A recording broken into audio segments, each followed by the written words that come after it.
Bonjour, dernier épisode du cours sur la leçon 1 divisibilité en arithmétique. Alors une approche de la propriété 6 que nous verrons après. Alors on va récupérer la division euclidienne de A par B. A un antirelatif, B un antinaturel non nul. Et on va dire ici, il existe un seul couple KR. Alors j'ai changé Q en K parce que c'est une tradition, vous allez voir pour le résultat qu'on a, d'antirelatifs tels que A égale KB plus R avec R qui est supérieur égal à 0 et inférieur égal à B moins 1. On avait dit que R était strictement plus petit que B. Ça revient à dire que R est inférieur égal à B moins 1 puisque B est un entier, notamment entier naturel non nul ici. Et donc ça veut dire que A, il peut s'écrire KB lorsque, évidemment, R vaut 0. Ou alors, A s'écrit KB plus 1 lorsque R vaut 1, etc. Ou alors, le dernier, c'est A égale KB plus B moins 1, évidemment lorsque R égale B moins 1. Donc en fait, ici, on a B égalité possible. KB plus 0, KB plus 1, KB plus 2, etc. jusqu'à KB plus B moins 1, en considérant qu'on fait varier R de 0 à B moins 1 dans l'ordre croissant.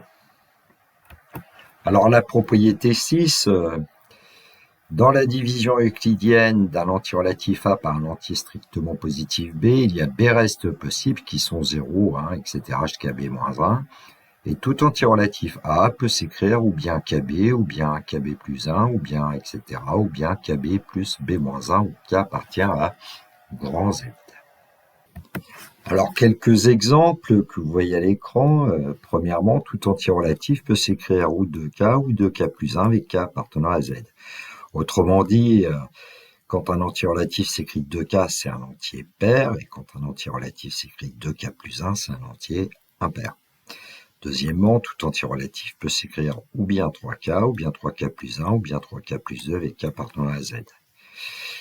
Tout antirelatif peut s'écrire ou 4K, ou 4K plus 1, ou 4K plus 2, ou 4K plus 3 avec K appartenant à Z. Alors comme la vidéo est courte, je vais vous proposer un petit exercice, soit P un antirelatif, montrer que parmi les antirelatifs P-1, P et P plus 1, il y en a un qui est multiple de 3.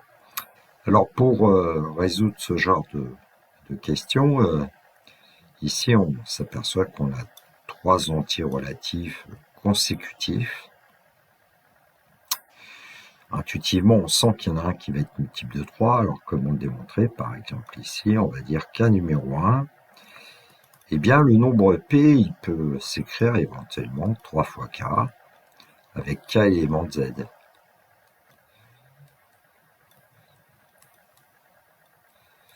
Auquel cas, quand on a les nombres P-1, P, P plus 1, le bon candidat semble être P. P est multiple de 3, alors que P-1 ne le sera pas. Ça, vous pouvez toujours le vérifier. P plus 1 ne le sera pas non plus. Bon, ici, c'est quasiment évident. P est multiple de 3.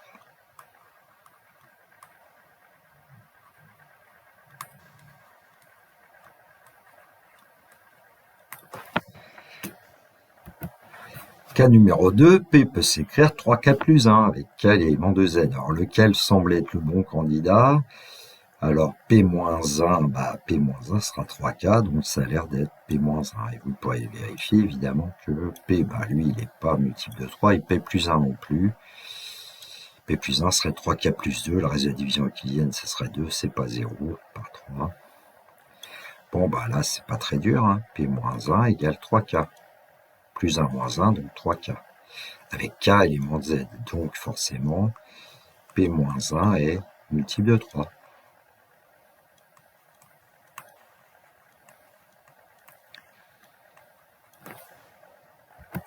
Alors, K numéro 3, petit p égale 3K plus 2 avec K élément de Z. Bon, ici, P-1, ça serait 3K plus 1, ça n'a pas l'air de marcher. P égale 3K plus 2, donc ça ne marche pas. Donc il nous semble que ça va être P plus 1, et P plus 1, quand on le calcule, décidément, P plus 1, les deux autres ne seront pas solution, et bien P plus 1, ça nous donne 3K plus 2 plus 1, donc 3K plus 3.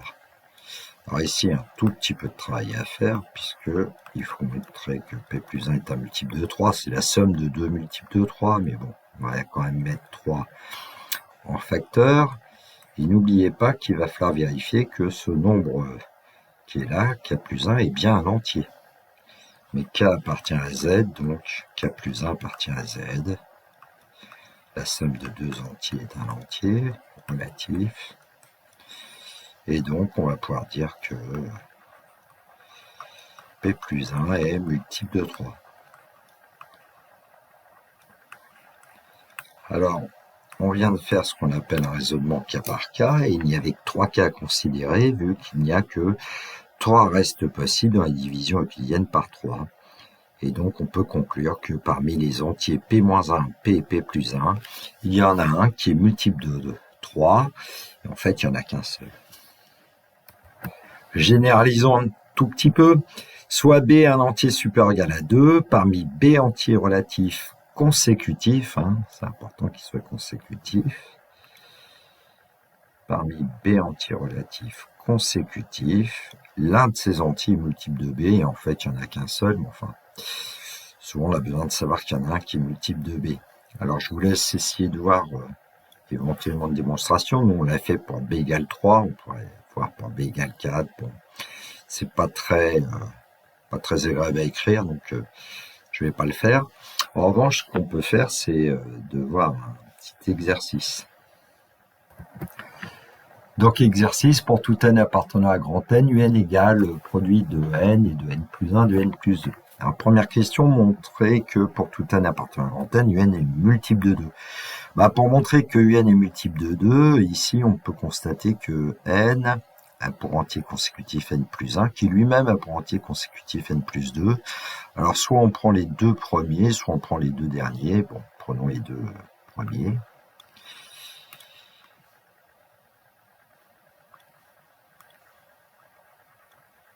N et n plus 1 sont deux entiers consécutifs. Bon, ce sont des entiers naturels, même ici, mais ça marche pour les entiers relatifs. Donc,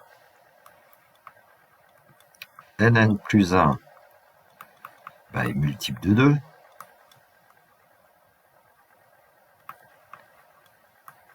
Et vous multipliez par un entier qui est n plus 2.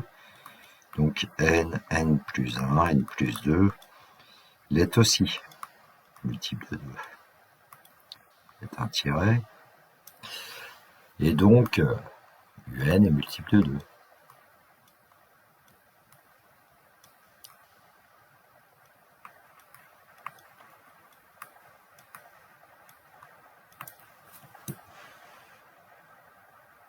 Deuxième question, montrer que pour tout n appartenant à grand N, un est multiple de 3. Là, on a besoin des trois nombres n, n plus 1, n plus 2, sont trois entiers consécutifs.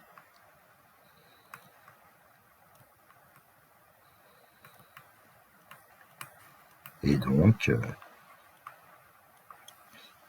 n facteur de n plus 1 facteur de n plus 2 est forcément multiple de 3, puisqu'il y en a un qui est, l'un d'entre eux est multiple de 3.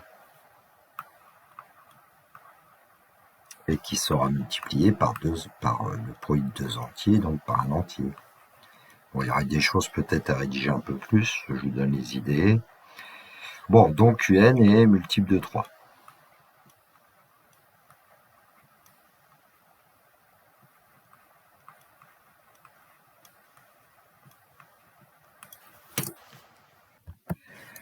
Alors, on vient de trouver que un est multiple de 2 et multiple de 3. Et donc, mes élèves, souvent me disaient, bah, monsieur, UN va forcément être multiple de 2 fois 3. Alors, attention, attention.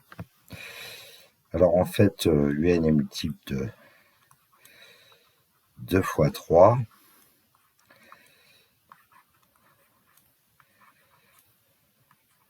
Et on verra plus tard pourquoi. C'est parce que le plus grand commun diviseur de 2 et de 3, c'est 1. Ce sera une condition importante. Bon, alors, dans le cadre de la première leçon, divisibilité, c'est pas à connaître a priori. Et donc, qu'est-ce qu'il faudrait faire pour montrer que UN est multiple de 6? Eh bien, il faut envisager les 6 cas possibles, où n égale 6k, où n égale 6k plus 1, n égale 6k plus 2, 6k plus 3, 6k plus 5, 6k plus 5, avec k appartenant à grand N ici, vu le fait que n est un élément de grand N. Donc attention, hein.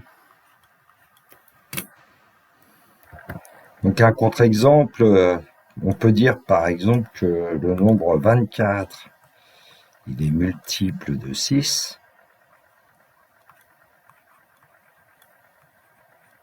24, il est multiple de 8.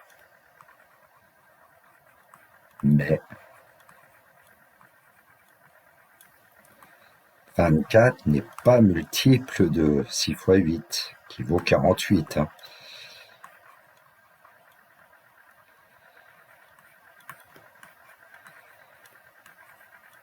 En revanche, si on prend le... En fait, il faut prendre le PPCM de 6 et de 8, hein, et ça marcherait.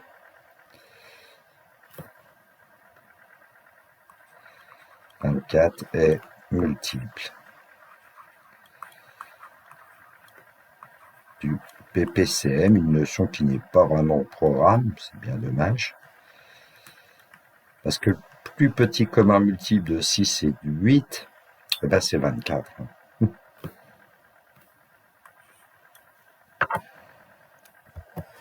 Bon, voilà l'exercice que je vous ai proposé. Hein. Pour tout n appartenant à grand N, UN égale n facteur de n plus 1 facteur de n plus 2. Montrer que UN est multiple de 6. Utiliser un raisonnement cas par cas selon le reste de la division euclidienne de petit n par 6. Bon, il y a des calculs, j'ai déjà fait en classe, il y a quelques années bien sûr. Mais bon, c'est un bon exercice, je pense. Voilà, cette vidéo est terminée pour moi. Il me reste à vous souhaiter une très belle journée. Surtout, prenez bien soin de vous. Que la force soit avec tous ceux qui étudient. Au revoir.